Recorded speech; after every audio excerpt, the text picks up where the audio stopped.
रफ्तार में भागती जाती ट्रेन हल्का धचका खाकर रुकी तो स्लीपर बोगी में सोती वान्या की आंख खुली।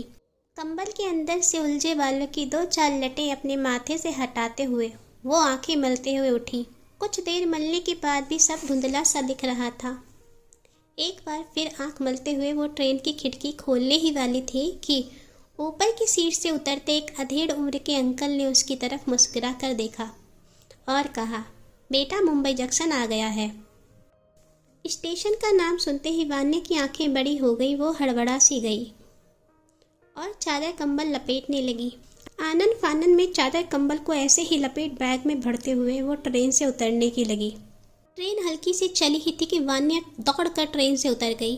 ट्रेन पर बहुत भीड़ थी। उसने अपना पिट्ठू बैग सही किया और अपना लगेज लेकर नीचे उतरी ही थी कि तभी उसका हाथ पास से गुजरते एक इंसान से टकरा गया। उसने गुस्से की नज़र से मुड़कर देखा तो वान्या ने सॉरी बोलती हुई हल्का सा मुस्का दी। भीड़ बहुत ज़्यादा थी। भीड़ से बचते बचाते किनारे खड़ी होकर एक लंबी सांस भरते उसने अपनी जीन्स की जेब से फ़ोन निकाला और कायनात वसीम का मेल में पता देखने लगी। कायनात वसीम मुंबई की जानी मानी फैशन डिज़ाइनर थी। वान्या की लीना मैम जिनके साथ वह अभी तक मॉडलिंग करते आई थी, उनके रेफरेंस से उन्होंने इस साल की कैलेंडर गर्ल के लिए वान्या को चुना था। थोड़ी देर इधर उधर ढूंढने के बाद वान्या को कायनात वसीम के स्टूडियो कायनात सफायर का पता मिला। वो 2 कदम स्टूडियो के लिए बड़ी ही थी कि उतरते जीने से टकराते लगेज ने उसका ध्यान खींचा। मुंह बनाकर उसने बैग को देखा, फिर मन ही मन सोचने लगी, क्या इसे स्टूडियो ले जाऊंगी? नहीं, इसे ले जाना सही नहीं है, पर रखूं भी कहाँ? ये सोचती हुई वो लगेज को खींचकर किनारे खड़ी हो गई। बहुत देर सोचने के बाद उसने अपनी लीना मैम को कॉल लगाया। हमने 2 बार में फ़ोन उठाया। लीना मैम ने मुस्कुराहट की आवाज़ में, हेलो बेटा, मैं मीटिंग में हूँ, कुछ ज़रूरी काम था? वान्या, जी मैम, मैं अभी मुंबई पहुँची हूँ। मैम के ऑफिस जा रही थी कि बैग पर नज़र पड़ी तो मुझे लगा इसे ले जाना ठीक नहीं रहेगा, पर रखूँ भी कहाँ? यहाँ मेरा कोई जानने वाला भी नहीं है। लीना मैम, उनके चलने की कुछ देर आवाज़ आई, फिर हाँ बेटा, मैं तुम्हें एक नंबर व्हाट्सएप कर रही हूँ, उससे तो मेरा नाम बताकर बात कर लो, वो तुम्हारा सामान रख लेगा। बाद में कायनात का हॉस्टल है, वो ले लेना। ठीक है, ठीक है, बात कर लूँगी उससे, ओके? वान्या, जी मैम बोलकर फ़ोन काट देती है। कुछ देर इंतज़ार करने के बाद व्हाट्सएप पर लीना मैम का मैसेज आया।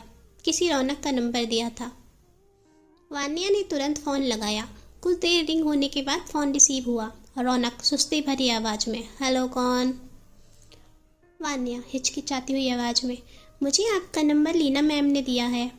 वो मैं उनके मैगज़ीन की मॉडल हूँ, यहाँ मॉडलिंग के काम से आई हूँ, पर सामान लेकर जाना मुश्किल है। उसके आगे कुछ बोलती उससे पहले रौनक ने उसकी बात पर रोकते हुए, रौनक हल्का सा हंसकर, इसलिए तुम्हें सामान रखने की जगह चाहिए थी, तो माँ ने मेरा नंबर दिया। वान्या आश्चर्य भरे शब्दों में, वो आपकी माँ है? हाँ जी। वान्या, ओके फिर मैं आती हूँ, आपका पता? रौनक, टैक्सी वाले से महक अपार्टमेंट बताना, वो पहुँचा देगा। वहाँ आकर 6 फ्लोर पर फ्लैट नंबर 456 में आ जाना, ओके? वान्या, जी। पिट्ठू बैग को सही कर वो लगेज को खींचती हुई स्टेशन के बाहर निकली। धूप बहुत तेज थी। कॉटन का दुपट्टा निकालकर फेस कवर किया और बाहर टैक्सी का इंतजार करने लगी। तभी पास से निकल रही टैक्सी रुक गई। ड्राइवर ने उससे ऊपर से नीचे तक देखा और पूछा, कहाँ जाना है मैडम जी? वान्या के महक अपार्टमेंट बताते ही ड्राइवर ने हाँ में सर हिला दिया। वान्या टैक्सी में बैठ गई। मुंबई की पहली सेल्फी खींच इंस्टाग्राम पर पोस्ट करने लगी कि उसकी नज़र टैक्सी से पीछे छूटे जा रहे मुंबई जैसे खूबसूरत शहर पर पड़ी तो फिर न हटी। मोबाइल की जलती लाइट थोड़ी देर जल खुद बंद हो गई, पर उसकी नज़र मुंबई की खूबसूरती से न हटी। कुछ देर बाद उसकी टैक्सी महक अपार्टमेंट के बाहर रुकी। टैक्सी से उतरते ही चारों ओर नज़र घुमाते हुए उसने टैक्सी वाले को रुपये दिए और अंदर चली गई। रिसेप्शन पर एंट्री कर वान्या पार्क की खूबसूरती देखने लगी।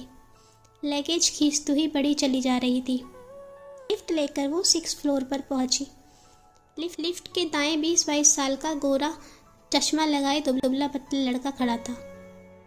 वान्या को देखकर मुस्कुरा दिया। वान्या ने लिफ्ट से अपना लगेज निकालते हुए कंफर्म करते हुए पूछा, रौनक? हाँ में सर हिलाते हुए। वान्या ने अपना लगेज खींचकर आगे कर दिया और पिट्ठू बैग उतारते हुए, आप इसे रख लो, मेरे पास रुकने भर तक का समय नहीं है। 1 बजे कायनात मैम के ऑफिस जाना है, शाम को आकर मैं सामान ले जाऊंगी। बैग को पीठ पर लटकाते हुए लगेज को अपनी तरफ खींचते हुए ओके बोलकर रौनक अंदर चला गया। कुछ देर लिफ्ट के नीचे आने का इंतजार करने के बाद वान्या लिफ्ट लेकर नीचे आई। थोड़ी हड़बड़ी में थोड़ा चलती थोड़ा दौड़ती वो बाहर निकली और टैक्सी लेकर कुछ ही घंटों में मुंबई की आज़ाद हवाओं को महसूस करती हुई कायनात सफ़ायर की ओर बढ़ी चली जा रही थी। कुछ ही देर में वह कायनात सफ़ायर के बाहर खड़ी थी, जिसे उसने सपनों में देखा था। वो मंजिल उसके सामने थी। उसकी आंखों को भरोसा ही नहीं हो रहा था। ऐसे आवाज़ आई, मैडम रुपये दीजिए। जी भैया देती हूँ। अन्य रुपए देकर कायनात सफ़ायर के बोर्ड को एक टक देखते अंदर बढ़ने लगी। तभी गार्ड ने उसे पीछे से रोकते हुए, मैडम एंट्री तो करिए। वान्या अचानक से चौंक पड़ी। जी करती हूँ बोलकर एंट्री करके अंदर चली गई। रिसेप्शन पर उसने कायनात मैम का ऑफिस पूछा तो एक काले चमचमाते गेट की तरफ इशारा करते हुए रिसेप्शन पर बैठी लड़की ने कहा, उस तरफ। को किससे मिलना है?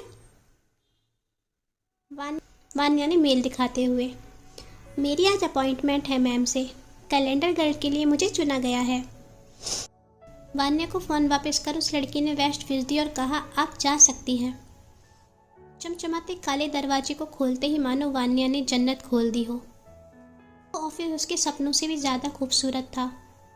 चमचमाती रोशनी से ज़्यादा चमकती चारों ओर की लगी मॉडल्स की बड़ी बड़ी फ़ोटो, कायनात वसीम के डिज़ाइन किए कपड़े, इधर से उधर घूमती मॉडल्स को वो नज़र भर देख रही थी। तभी ब्लू ड्रेस में बैठे गार्ड से उसने कायनात वसीम से मिलने की बात कही।